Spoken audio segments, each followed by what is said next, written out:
Hey my friends, welcome back to another episode of the Year of Cooking Canuck. Thanks so much for joining me. I hope you're all well. Guys, on today's segment of Memories of Malta, I'm going to be making something that is so rustic. And the first time I had this, I immediately fell in love, and you will too. Guys, what we're making today is called Ful bil-Laham. Basically, what that means, ful is beans, in particular the broad bean. Bil-Laham means with meat. Now guys, you can exclude the meat if you want to keep this vegetarian, and I'll get more into that later. And also, any meat you want to use is fine. You can use rabbit, you can use pork, chicken, beef, it's up to you. Guys, let's get in that kitchen behind me and make this amazing Ful bil-Laham. Hey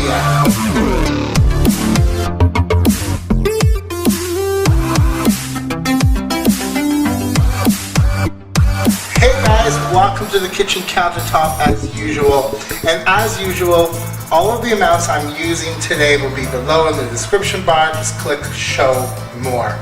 So the first thing you're going to want to do, which is the most fussy thing, is to shuck your broad beans. Now these are broad beans and they're fresh. Guys, try and get fresh broad beans if you can. If you can't, frozen will be fine. Just make sure you get the green variety if you can.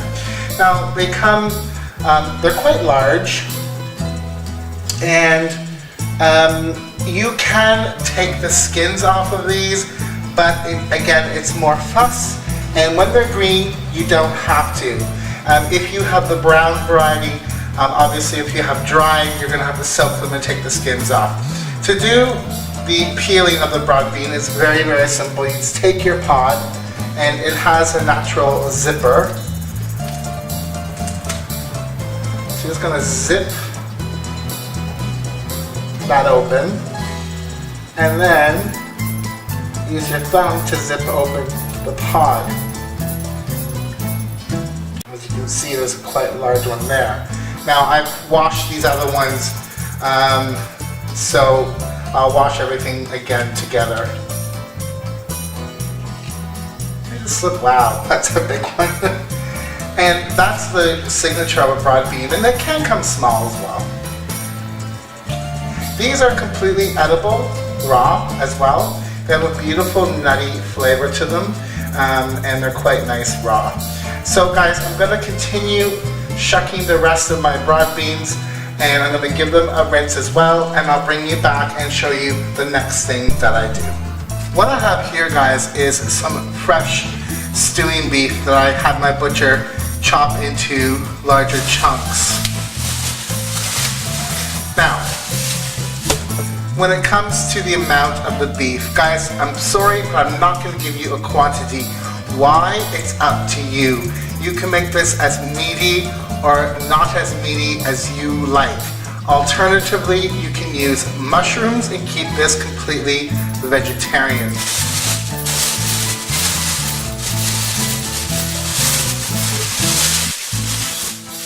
Now, again, you could use pork, you could use rabbit, you could use chicken, or you can use a combo, as a matter of fact. So I had my butcher, as I said, chop this up into largest chunks, and what I'm simply going to do is I'm going to cut this into more manageable bite-sized pieces.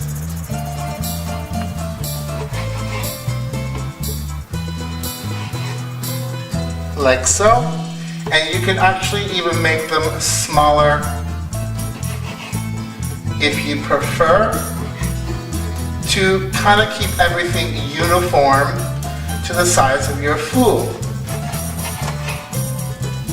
So I'm going to continue to chop up my beef. I'm going to give it a rinse, and I'll bring you back when this is all done and show you how we season this. Okay guys, I'm just patting dry my beef that I gave a quick rinse to.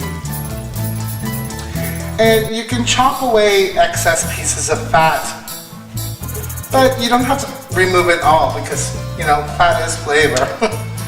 So that's good. We're going to season the beef now very, very simply. With some sea salt or pink Himalayan I'm using.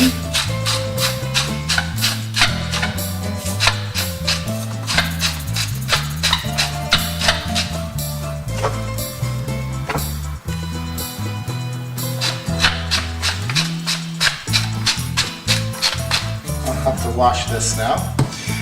Some cracked black pepper.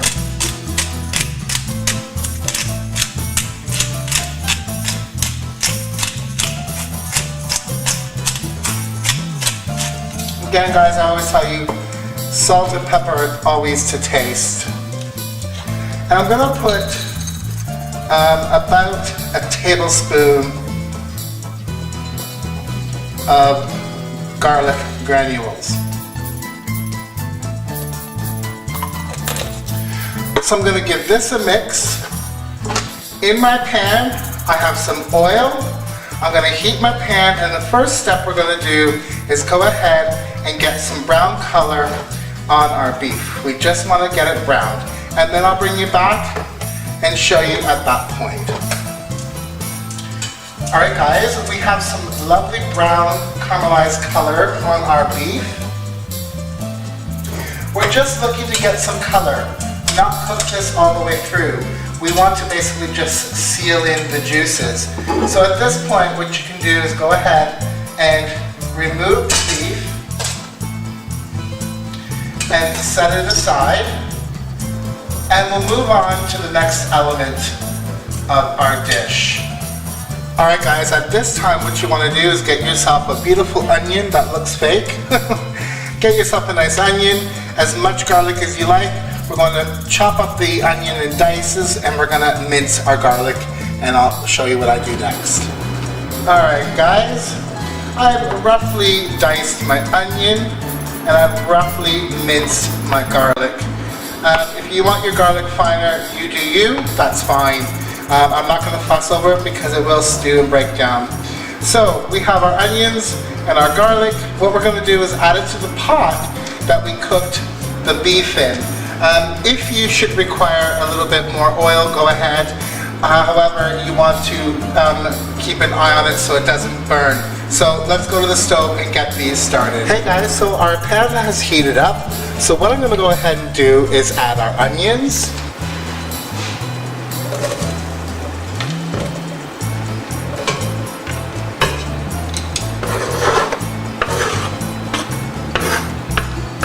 The pan drippings from the beef smells awesome.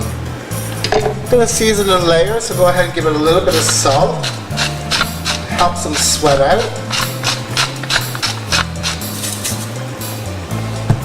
And I'm going to hit it with a little bit of black pepper.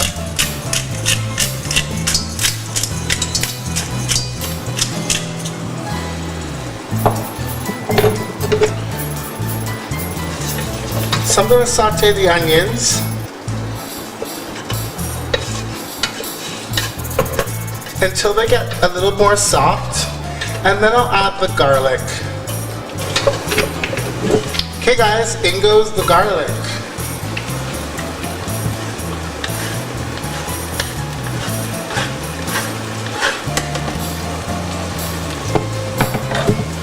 Saute until aromatic, and then I'll show you what we're going to do next.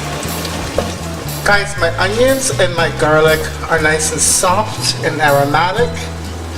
So at this point, what I'm going to go ahead and do is I'm going to add back in all of the beef and any juices that accumulated, of course.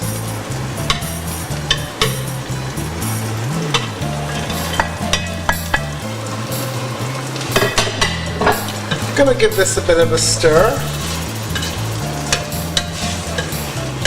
And then we're going to season this now with some spices. What I have here, guys, is some turmeric powder, a little bit of curry powder, some fennel seeds, and some crushed chili flakes. Again, all of the amounts will be below in the description bar, but when it comes to spices, salt and pepper, you can always adjust to your liking. So in they go.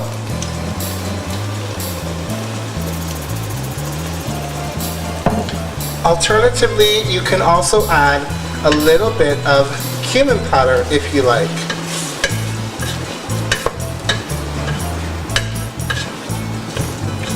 Give this a mix. It's already smelling good. Get all those spices warmed up.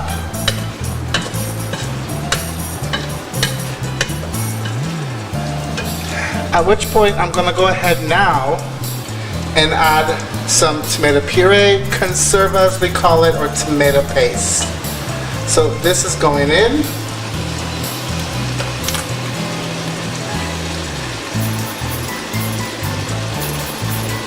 All of that. And we'll give this a stir.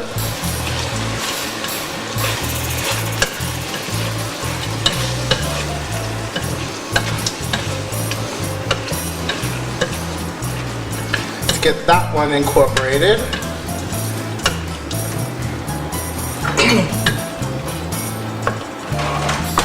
Oops, I dropped my other one.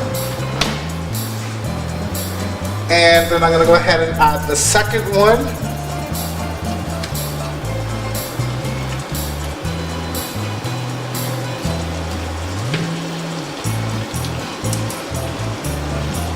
I like to do them one at a time to give the first one a bit of chance to heat up and cook off the raw taste.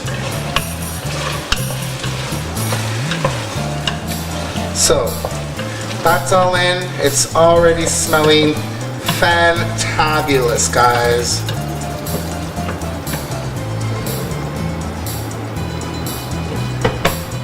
So now I'll give this a minute, and what we're going to do is we're going to go ahead and add some stock. Now I'm using beef stock, but you can use a vegetable stock, chicken stock, it's up to you. You can even use water if you wanted to. So what I'm looking for right now is for the beef to be covered, because we want to now simmer this. And you may need to add water later as we go, that's fine, have some on hand. So my beef is completely submerged and covered, which is a good thing. I'm going to go ahead and add a couple of bay leaves in here. And I'm going to turn my heat down now, and I'm going to allow this to simmer. The beef is already quite tender, but I'm going to let this simmer just a little bit more until some of the water evaporates, goes down, and then I'll bring you back then. Hey gang, the liquid in our pot here has started to reduce, and I've chopped the beef and it's very, very tender. It's getting lovely. So at this point, what I'm going to go ahead and do is I'm going to go ahead and add our ful, or our broad beans, which I have here.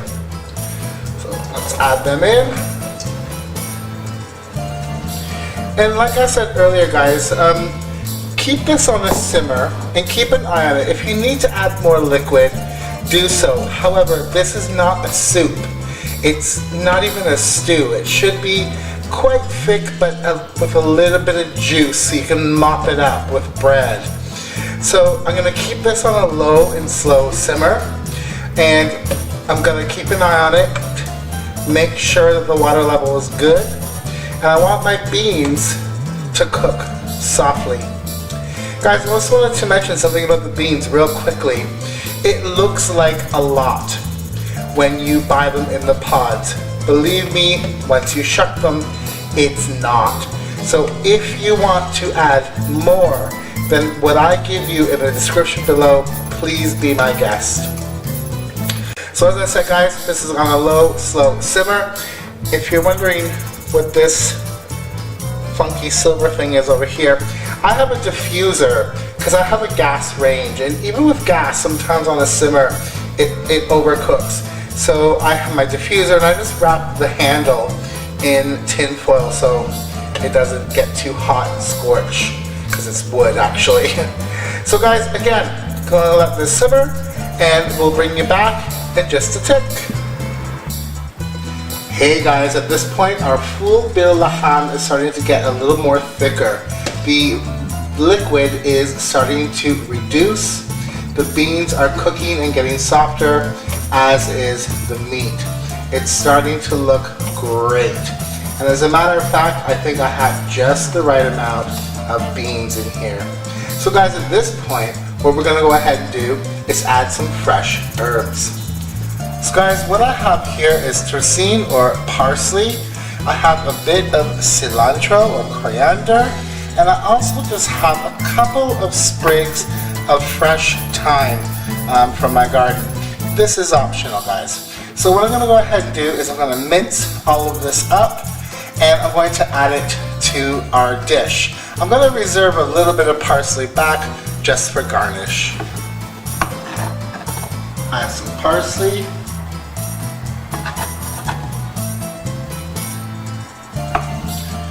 The cilantro or coriander.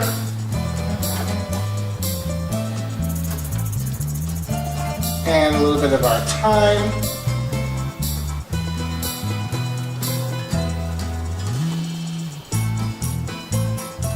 Looking great.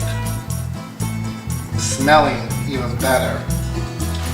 And then guys, what I have here is some green olives that are sliced. You can use black if you prefer.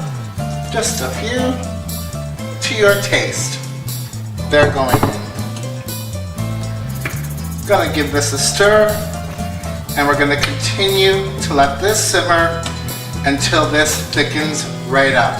When this is done, guys, I'll bring you back. Hey gang, our full bil-laham is all done. And as I said, it's not a soup, it's not a stew, it's gotten quite thick. Of course, with a little bit of broth, if you so choose to dip some bread in there. So all that's left to do is to plate up. So I have a nice earthenware bowl here. And let's get some of this in here. Oh, it smells so good, guys. I just can't wait.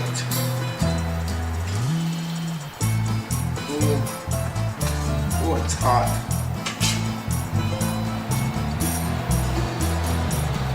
Wow, this looks so good, and it smells even better. I'm sure it tastes even better. So, we have our full bil-laham here. I'm just going to top it with a bit of parsley for a garnish.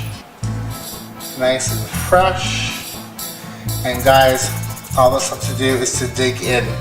Again, please comment, please like, please share, and I thank you so very much for watching this segment of Memories of Malta here on the Euro Cooking Canuck, and we'll see you next time. There'll be a few pics to follow. I appreciate you watching and taking the time. Have a great day, guys. Ciao.